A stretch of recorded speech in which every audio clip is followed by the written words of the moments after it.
नमस्कार बालमित्रांनो, आज आपण एक छान नवीन घटक शिकणार आहोत। पहा, इयत्ता 3चे विद्यार्थी दुसरे हा घटक शिकलेले आहेत, पण नव्याने दुसरीत आलेल्या विद्यार्थ्यांसाठी परत आपण ही कृती करत आहोत। पहा, जर एखादा घटक आपण प्रत्यक्ष कृती करून पाहिला तर तो नक्कीच छान लक्षात राहतो। म्हणून आज एक छोटीशी कृती घेणार आहे आणि त्या कृतीमधून तुम्हाला मी तो घटक सांगणार आहे। सगळ्यांना आपण 1 ते 100 पर्यंतच्या संख्या वाचन लेखन शिकलो आणि छान वाचता सुद्धा येतात। बघा, मी इथे एक संख्या दिली, ती मला इयत्ता 2च्या मुलांनी वाचून दाखवायची आहे। कोणती संख्या आहे? छान। त्यानंतर संख्या शिकल्यानंतर मी तुम्हाला एक घटक शिकवला होता। कोणता शिकवला होता बरे? एकक दशक। छान। एकक दशक। पहा, या संख्येमधला मला एकक सांगायचा आहे। 5। कोणता एकक आहे? 5। आणि दशक सांगायचं आहे 3। छान। बघा, आपण संख्या वाचली, त्या संख्येतले एकक दशक सुद्धा कळाले। बघा, म्हणजे एककाचं स्थान कोणतं आणि दशकाचं स्थान कोणतं हे तुमच्या लक्षात आलं, बरोबर आहे? मग त्यावरून त्याची किंमत सुद्धा आपल्याला काढता आली पाहिजे। एककाची किंमत काय आहे? जी आहे तीच राहणार आहे, कारण तो एकटा आहे, तेवढीच किंमत राहणार आहे त्याची। म्हणून एककाची किंमत 5ची किंमत 5 आहे, पण दशक मात्र किती आहे? 3। मग दशकाची किंमत किती होईल बरं? 3 दशकाची किंमत किती होईल? 3। कारण 1 दशक, 2 दशक आणि 3 दशक असे मिळून हे 3 दशक आहेत। मग याची किंमत होणार आहे 30। एका दशकाच्या गठ्ठ्यामध्ये 10 असतात, मग आपल्याकडे तर इथे 3 दशक आहेत, म्हणून याची किंमत होणार आहे 30। बघा, स्थानिक किंमत। स्थानिक किंमत आपण लिहिली आणि स्थानिक किमतीलाच विस्तारित रूपात लिहिलं। कोणतं चिन्ह देऊन लिहिलं बरं आपण? अधिक। अधिकचं चिन्ह दिलं की नाही? म्हणजे आपण त्या संख्येचा विस्तार केला, त्याच्या रूपाचा विस्तार केला, त्याच्या स्थानाचा विस्तार केलेला आहे।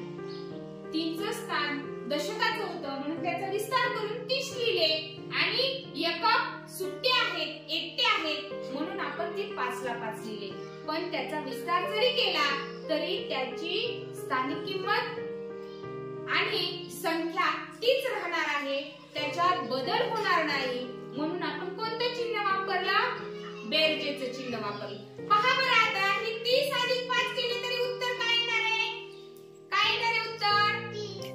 30 अधिक 5 केले तरी उत्तर काय येणार आहे? 35च उत्तर येणार आहे। आणि जरी आपण लिहिले 30 अधिक 5 तरी ती संख्या 35च येणार आहे।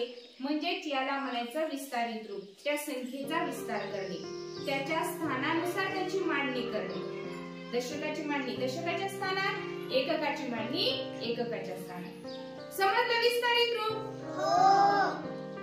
जर आता आपण इथं संख्यात वाढ केली तर विस्तारित रूपामध्ये कसा बदल होतो ते आपण परत एका कृतीने पाहणार आहोत। पहा, किती अंकी संख्या आहे? 2 अंकी संख्या आहे। एकक दशक। 2 अंकी संख्येमध्ये आपण त्याचं स्थान आहे एकक, 5चं स्थान एकक आहे, 3चं स्थान दशक आहे, म्हणून याचा आपण विस्तारित रूप केलं 30 अधिक 5। दशकाचे 3 दशकाचे 30 लिहिले आणि एकक 5 आहेत म्हणून 5 लिहिले। बघा, यात जर आपली संख्या वाढली तर त्या पद्धतीत कसा विस्तारित रूप होणार आहे आता आपण ते पाहायचं आहे। सांगा, संख्या किती आहे ही? 435। याच्यामधले मला दशक सांगा। 5। दशक किती आहे? 3। नीट लक्ष द्या, दशक किती आहे? 3। एकक किती आहे? 5। आणि शतक किती आहे? 4।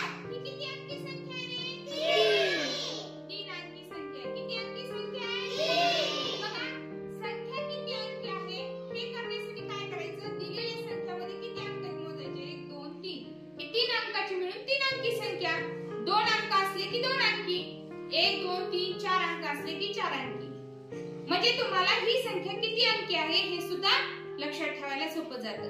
बघा आता आपण पाहिले एककाचं स्थान कसं आहे, दशकाचं कसं आहे ते पाहिलं आपण 2 अंकी संख्येमध्ये. आता शतकाचे स्थान. शतक म्हणजे किती? 100. शतकावर किती शून्य असतात? 2 शून्य असतात. 400. म्हणजे त्याच्यावर 2 शून्य दिले की 400 होणार आहे ते. शतकाची किंमत इथे 4 शतक आहेत म्हणून 400 आहे. दशक 3 आहेत म्हणून दशकाची किंमत किती आहे? 30. आणि एकक 5 आहेत म्हणून एककाची किंमत किती आहे? 5. बघा आपण याचं स्थान बघितलं, संख्या वाचली. आता याचे विस्तारित रूप पहा. बघा 4चं विस्तारित रूप करताना आपण 4ची किंमत शतक आहे म्हणून शतक स्थानी 4 आहेत म्हणून 400 लिहिली.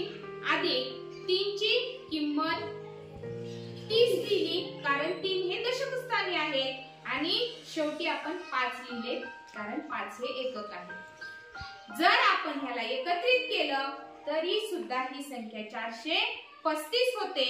आणि जरी याचा विस्तार केला तरी याची बेरीज केली तरी आपलं उत्तर काय येणार आहे? 435. समजले विस्तारित रूप?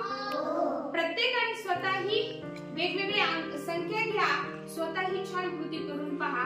नक्की तुम्हाला विस्तारित रूप छान लक्षात येईल. धन्यवाद.